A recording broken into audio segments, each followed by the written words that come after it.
Donc nous allons continuer sur notre partage Jésus et le Christ.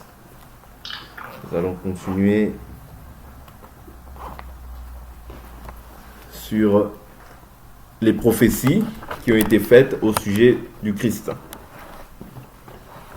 Donc nous avions terminé dans quel livre, Kenny? Tu peux me rappeler un peu? Psaume 1, verset 7. D'accord. Nous avions vu Psaume 1, verset 7. C'est là où nous avions... Oui. Nous avons vu Psaume 1, verset 7. Nous avions vu que cette prophétie faisait aussi allusion à Christ, ou bien au Fils. Et nous avions vu que le Fils, ce n'est que l'image visible du Dieu invisible. Selon Hébreux, chapitre 1, qui nous dit, verset 3, qui nous dit, il est l'image. Ouais. Il est l'image, il est l'empreinte de sa personne. Ouais. Hébreux chapitre 1, verset 1.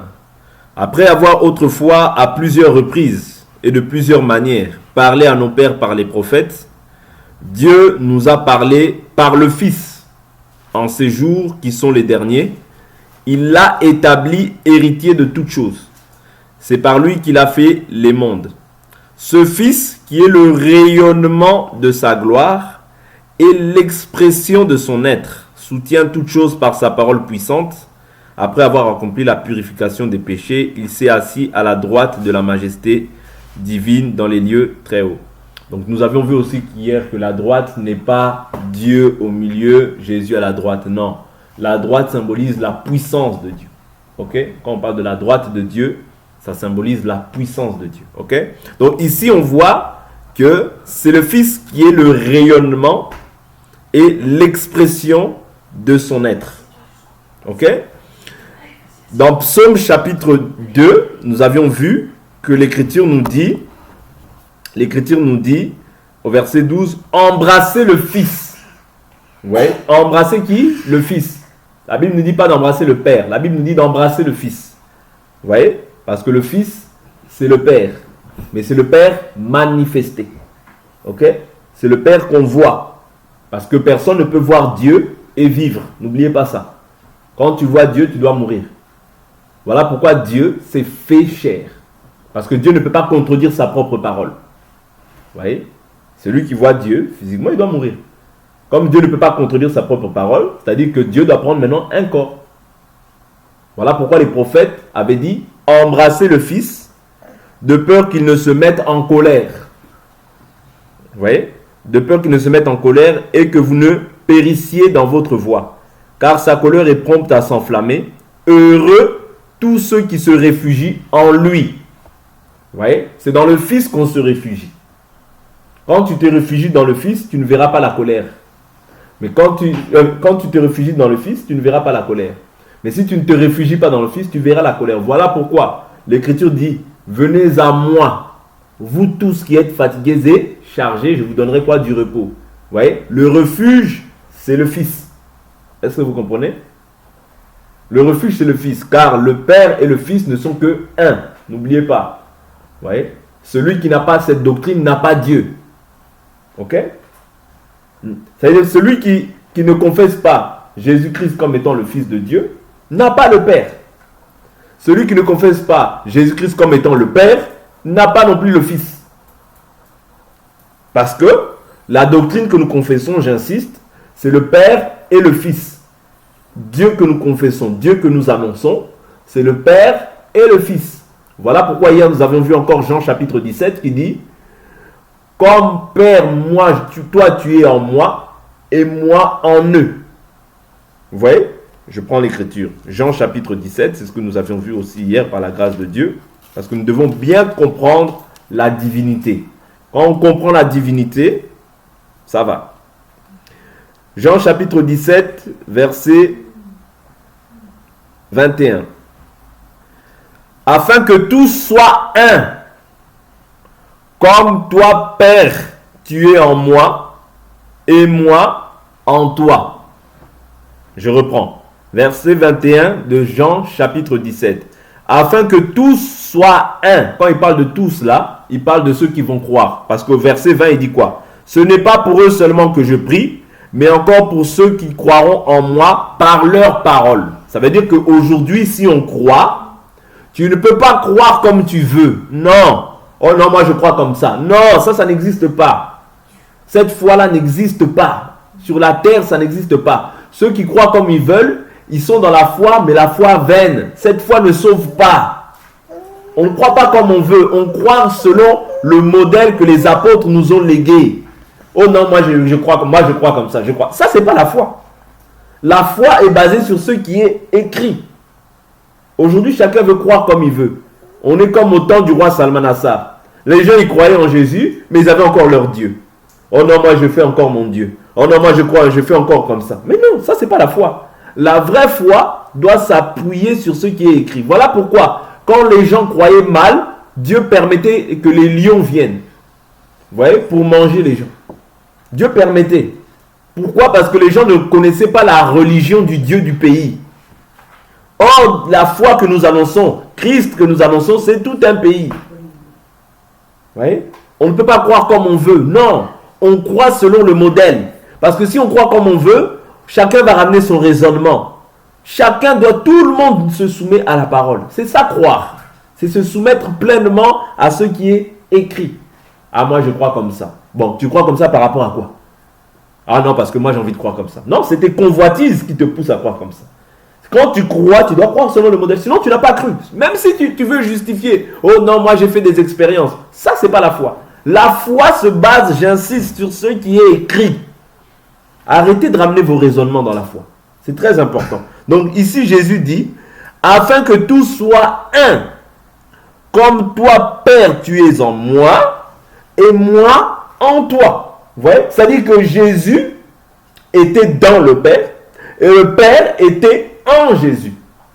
Hier, nous avons parlé avec Janice. Janice, elle a dit, mais comment ça se fait que Jésus était sur la terre, mais à la fois il était au ciel? Parce que Jean chapitre 3 nous dit, personne n'est monté au ciel, sinon celui qui est descendu du ciel, le Fils de l'homme qui est dans le ciel. Ah, là on comprend que le Fils de l'homme était sur la terre, mais à la fois dans le ciel.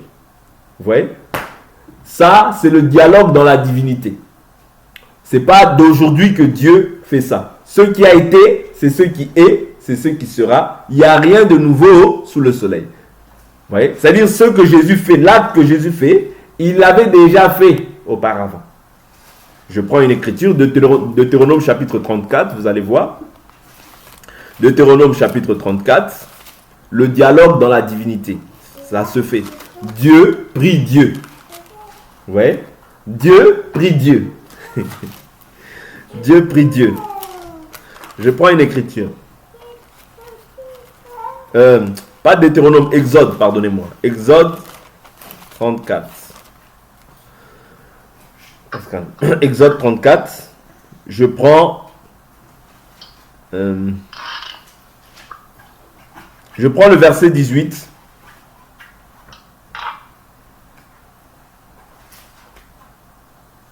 Je prends le verset 18. Moïse dit, fais-moi voir ta gloire. L'Éternel répondit, je ferai passer devant ta face toute ma bonté, et je proclamerai devant toi le nom de l'Éternel. Je fais grâce à qui je fais grâce, et j'ai compassion de qui j'ai compassion. Il ajouta, tu ne pourras pas voir ma face, car l'homme ne peut me voir et vivre. L'Éternel dit, voici un endroit près de moi, tu te tiendras sur le rocher. Quand ma gloire passera, je te mettrai dans un creux du rocher, et je te couvrirai de ma main jusqu'à ce que j'ai passé, puis je retirerai ma main et tu me verras par derrière. Mais ma face ne pourra pas être vue. Oui. L'Éternel, chapitre 34, verset 1 d'Exode, l'Éternel dit à Moïse, taille 2 tables de pierre, comme les premières, et j'écrirai sur ces tables les paroles qui étaient sur les premières tables que tu as brisées. Sois prêt de bon matin, tu monteras dès le matin sur le mont Sinaï, tu te tiendras là devant moi, sur le sommet de la montagne, que personne ne monte avec toi, qu'on ne voit personne sur toute la montagne, et même que ni petit ni gros bétail ne pèse aux environs de cette montagne. Je saute, je vais au verset 5. L'Éternel descendit dans la nuée, se tint là auprès de lui, c'est-à-dire auprès de Moïse, et proclama le nom de l'Éternel. Ici, l'Éternel proclame le nom de l'Éternel. Il dit, l'Éternel passa devant lui en proclamant, l'Éternel, l'Éternel, Dieu compatissant, et qui fait grâce, lent à la colère, riche en bienveillance et en fidélité. Vous voyez, il dit l'Éternel, l'Éternel, vous voyez, Dieu compatissant, et qui fait grâce, lent à la colère, riche en bienveillance. Donc c'est l'Éternel qui invoque encore l'Éternel. Je prends encore une deuxième écriture pour prouver ça. Je prends une deuxième écriture pour prouver ça. Je suis dans le livre de Psaume. Psaume.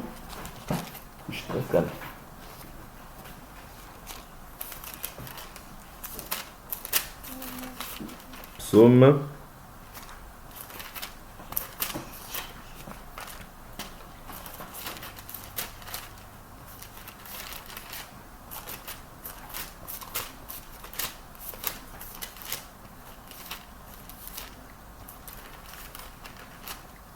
Je prends Psaume chapitre je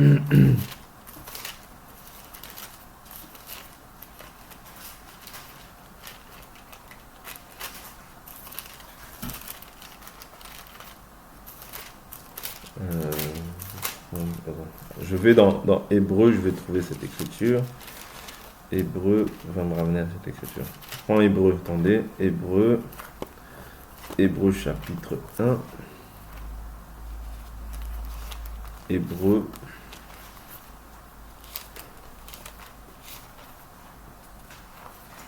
Hébreu chapitre 1.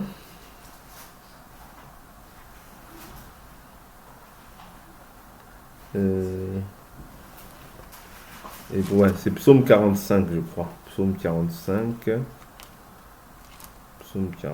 voilà. Psaume 45, verset 7.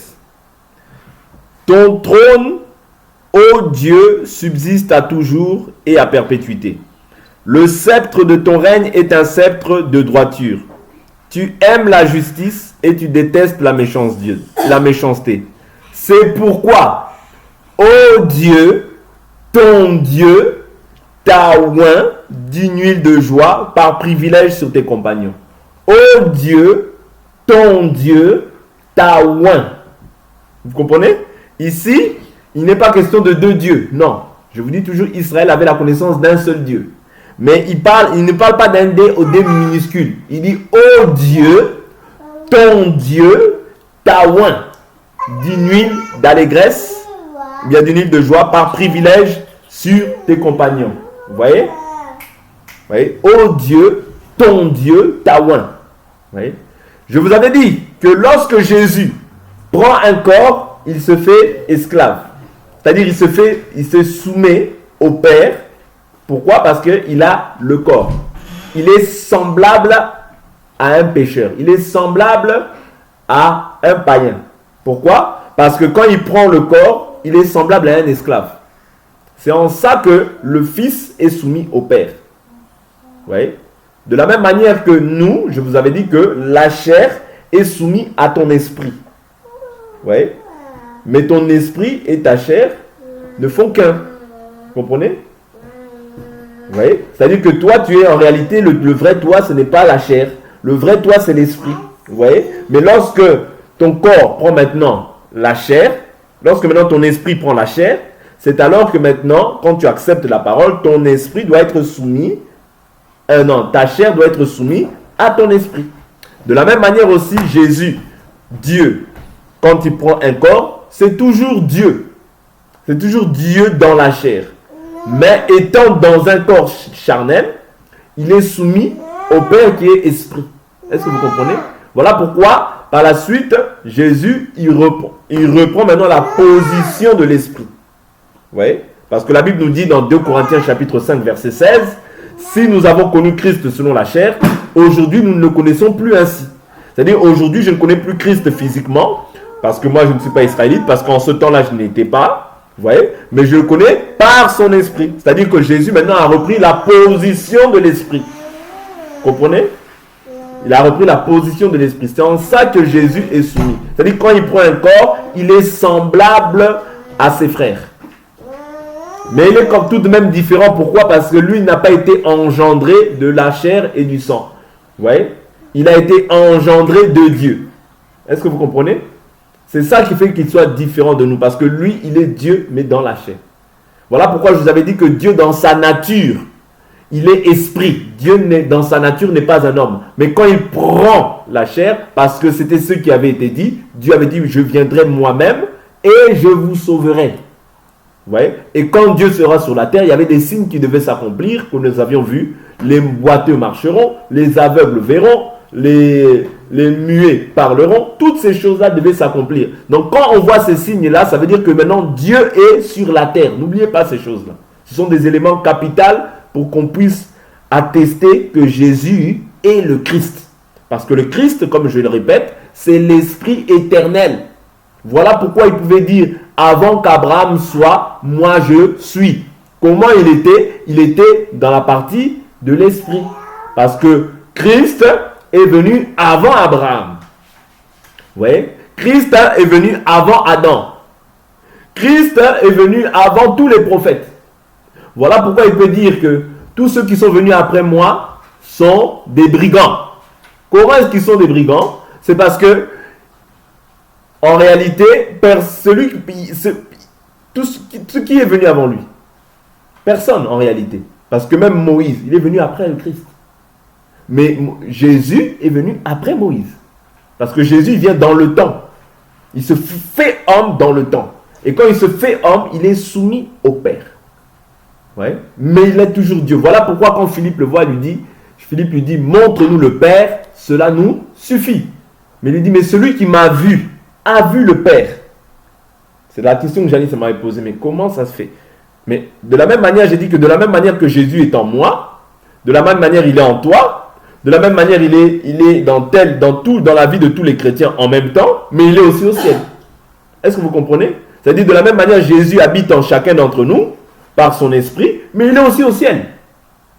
Est-ce que vous comprenez? La divinité. C'est-à-dire Dieu était pleinement Jésus, parce que la Bible nous dit, en lui habite corporellement toute la plénitude de la divinité.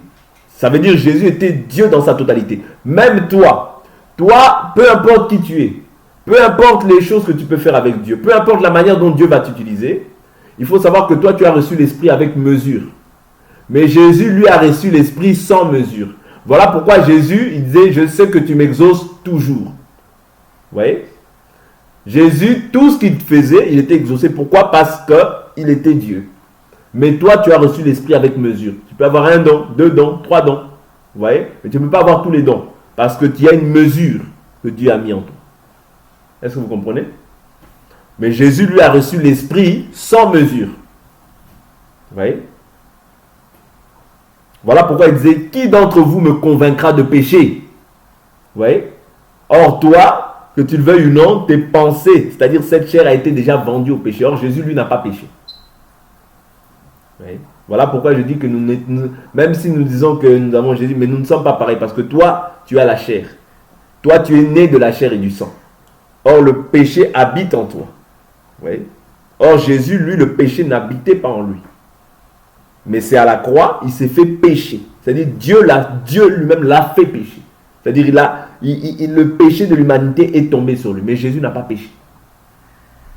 Ouais, parce que lui-même il disait, la Bible nous-même dit que lui qui n'a pas commis de péché et dans la bouche duquel ne s'est trouvé aucune fraude. Vous voyez? Dieu l'a fait pécher. Dieu a pris les péchés de l'humanité, l'a condamné dans la chair de Jésus. Pourquoi? Afin que toi et moi, nous ne vivons plus selon la chair, mais selon l'esprit. Vous voyez? Donc c'est un peu ça. Donc ici, il dit bien, ô Dieu, ton Dieu t'a oint. Ce n'est pas deux dieux, j'insiste. C'est un seul Dieu, vous voyez, mais qui occupe plusieurs fonctions. C'est-à-dire, dans la position de l'esprit, il est Dieu. Mais Dieu, s'il reste dans sa position d'esprit, il ne peut pas nous sauver. Est-ce que vous comprenez? Parce que Dieu ne peut pas contredire sa propre parole. La Bible nous dit, sans l'effusion de sang, il n'y a pas le pardon des péchés. Voilà pourquoi, pour pardonner l'homme, Dieu devait venir prendre un corps. Parce que c'est par le sang que le pardon des péchés est accordé. S'il n'y a pas sans effusion de sang, il n'y a pas le pardon des péchés. Est-ce que vous comprenez? Or, c'est par le sang de Jésus que nous croyons être aujourd'hui pardonnés. Vous comprenez? Par son sang, nous sommes rachetés. Par son sang, nous sommes justifiés. Vous voyez? Il nous a rachetés. Toutes ces choses-là, c'est par son sang. C'est-à-dire par la vie qu'il a donnée. Aujourd'hui, toi et moi, nous pouvons estimer être des enfants de Dieu. Vous voyez? En dehors de ça, nous n'étions pas des enfants de Dieu, nous étions des fils du diable. Vous voyez? Donc il faut comprendre ça. Si on comprend ça, ça nous permettra d'évoluer. Mais si on ne comprend pas ça, ça ne sert à rien d'avancer. Vous voyez? Donc il faut comprendre tous les aspects, le pourquoi de la venue de Jésus. Vous voyez? Parce que nous, comme je vous ai dit hier, que nous étions tous, toute personne, même un enfant qui a une seconde, il n'a fait ni bien ni mal. Il est sous la loi de l'âge du péché et de la mort. Oh, mais moi, cet enfant-là, il est gentil. Non, c'est un pécheur. Même s'il n'a rien fait, même si il a fait même une seconde dans le monde, mais il doit être racheté. S'il n'est pas racheté, destination, le séjour des morts. Vous comprenez pourquoi? Parce que la seule manière de pouvoir voir Dieu, c'est par le sacrifice, c'est par l'offrande de Jésus-Christ. Est-ce que vous comprenez? Parce que c'est lui. Quand tu rentres en lui, Dieu ne voit plus ton péché. Est-ce que tu comprends? Quand tu rentres en lui, Dieu efface tes péchés. C'est-à-dire, au lieu de voir ton péché, il voit maintenant son fils. Son fils, lui, n'a pas à pécher. Est-ce que vous comprenez? C'est ça la raison de la venue de Jésus. C'est pour restaurer l'homme qui était perdu en Adam. C'est pour rétablir la communion entre Dieu et les hommes. Oui.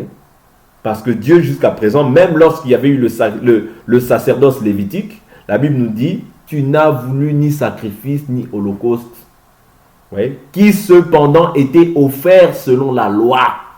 Vous comprenez? C'est-à-dire la loi présentée. C'est-à-dire pendant la loi, on présentait quoi? Des boucs, des sacrifices, des holocaustes. Mais ça couvrait le péché. Mais ça n'ôtait pas le péché. Or, Jésus, lui, il est venu pourquoi? Pour ôter la chose à la racine. Il est venu ôter le péché. C'est très important. Ouais.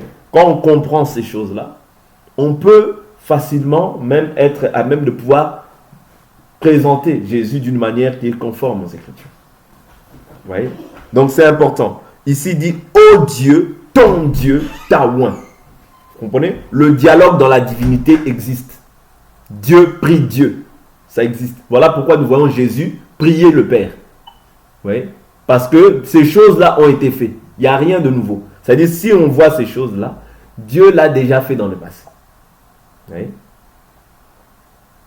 Parce que l'Écriture nous dit bien, dans 1 Jean chapitre 5, le verset 20, que nous savons qu'il... Bon, je prends l'Écriture, 1 Jean chapitre 5, et je vais prendre une prophétie encore. 1 Jean chapitre 5. 1 Jean chapitre 5.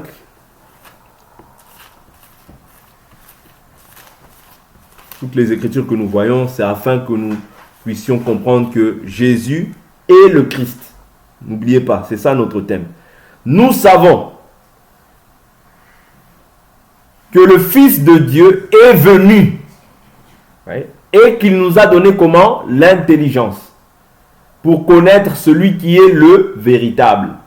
Et nous sommes dans le véritable en son Fils Jésus-Christ. C'est-à-dire, quand tu demeures dans le Fils, tu ne verras pas la colère de Dieu. Pour toi, la colère, ce n'est plus ton partage. Vous voyez? La Bible ne nous dit pas de demeurer dans l'esprit, non.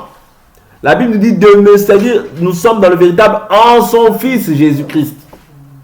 Et son Fils, c'est lui-même l'esprit. C'est-à-dire, quand tu reçois Christ dans ta vie, tu reçois automatiquement l'esprit de Dieu. Vous voyez? Parce qu'il n'y a pas trois dieux, il n'y a qu'un seul Dieu. Vous voyez? Nous sommes dans le véritable en son Fils Jésus-Christ. Et même quand tu reçois le Saint-Esprit doit rendre gloire à Jésus. Parce que Jésus a dit, quand il viendra, lui, l'Esprit de vérité, il rendra témoignage de moi. Il prendra ce qui est à moi et vous l'annoncera. Vous voyez?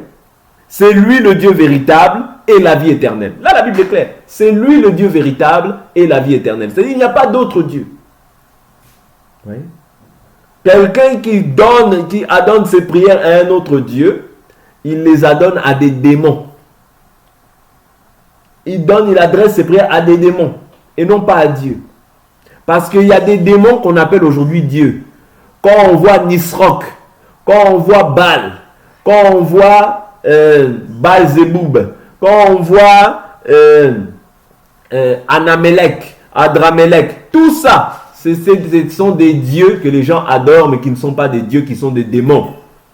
Et ce qui a été, c'est ce qui est. Il n'y a rien de nouveau sous le soleil. Vous voyez?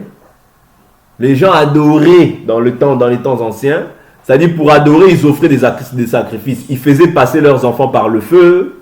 Vous voyez, ils faisaient des sacrifices dans les montagnes. Toutes ces choses-là qui étaient défendues en Israël. Vous voyez? Pourquoi? Parce que c'est leur divinité qui leur demandait des choses comme ça. Vous voyez? Mais Dieu ne peut pas te demander d'aller faire passer ton fils par le feu. Non. Vous voyez? Dieu te demande simplement le sacrifice de tes lèvres. Dieu te demande le sacrifice de ton corps. Oui. Ton corps soit saint pour Dieu, le sacrifice de tes lèvres, oui, que tu adresses à Dieu. C'est ça que Dieu nous demande. Donc prenons une prophétie, on va s'arrêter là pour aujourd'hui. Je vais prendre une écriture qui va nous aider. Nous étions...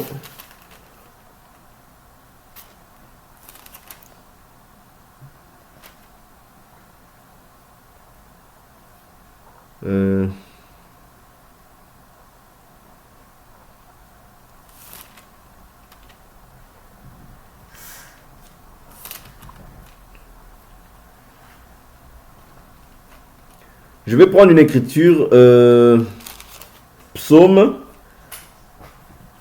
chapitre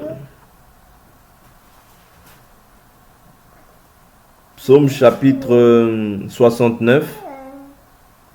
Psaume chapitre 69, je prends le verset 10. Car le zèle de ta maison me dévore, et les propos déshonorants de ceux qui te déshonorent tombent sur moi.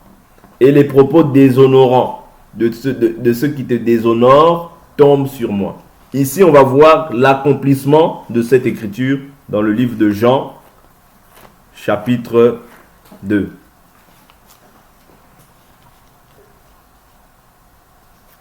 Jean, chapitre 2.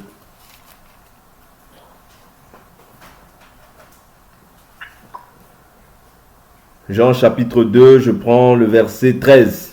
La Pâque des Juifs était proche et Jésus monta à Jérusalem. Il trouva établis dans le temple les vendeurs de bœufs et des brebis et de pigeons et les changeurs. Il fit un fouet de cordes et les chassa, tous hors du temple ainsi que les brebis et les bœufs.